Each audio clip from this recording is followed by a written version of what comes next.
السلام علیکم ورحمۃ اللہ وبرکاتہ۔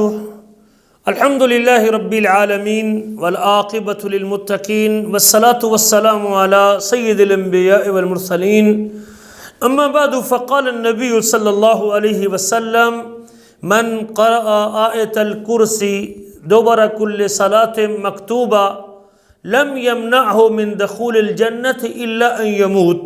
ابن حبان کی یہ روایت ہے جس میں میرے آپ کے حبیب اور میرے آپ کے ہادی حضرت محمد رسول اللہ صلی اللہ علیہ وسلم آیت الکرسی پڑھنے کی فضیلت بیان کرتے ہیں۔ آیت الکرسی قرآن مجید کی آیات میں سے سب سے عظیم آیت ہے۔ آیت الکرسی سب سے افضل آیت ہے، اور کتنا خوش نصیب آدمی ہے جس کو ہر فرض نماز کے بعد آیت الکرسی پڑھنے کی اللہ نے توفیق عطا کی ہے۔ کتنا بڑا عمل ہے۔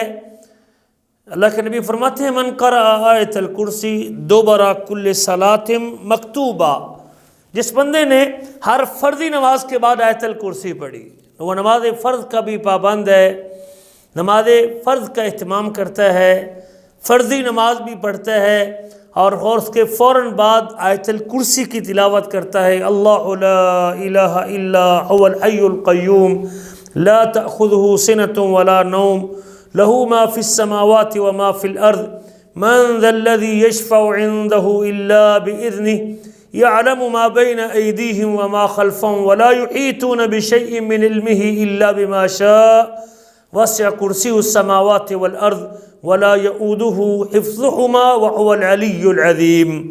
اللہ کی صفات پہ مشتمل اس آیت کی تلاوت کرتا ہے، اس کا عقیدہ اور ایمان اس آیت کے مطابق ہے، اس کا عمل اس آیت کے مطابق ہے۔ پیارا نبی فرماتے ہیں جو آدمی ہر فرض نماز کے بعد اس آیت کو اپنی زبان پہ دہراتا ہے، اللہ کے کلام میں سے یہ آیت پڑھتا ہے، اس کے جنت میں جانے کے لیے موت کے علاوہ کوئی اور رکاوٹ نہیں۔ مرتے ہی، روح قبض ہوتے ہی اللہ اس کو اپنی جنتوں میں بھیج دیں گے، بشرطے کہ اس کے دامن پر شرک کا دھبا نہ ہو۔ یقیناً جو اس آیت کے مفہوم کو سمجھتا ہے اور اس کے معانی کو جانتا ہے، وہ شخص کبھی بھی اللہ کے ساتھ شرک کرنے والا نہیں ہوگا۔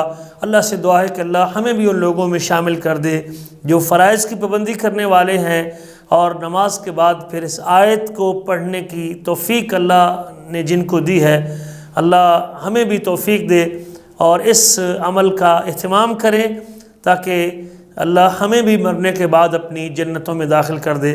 اللہ ہم سب کو عمل کرنے کی توفیق نصیب فرمائے۔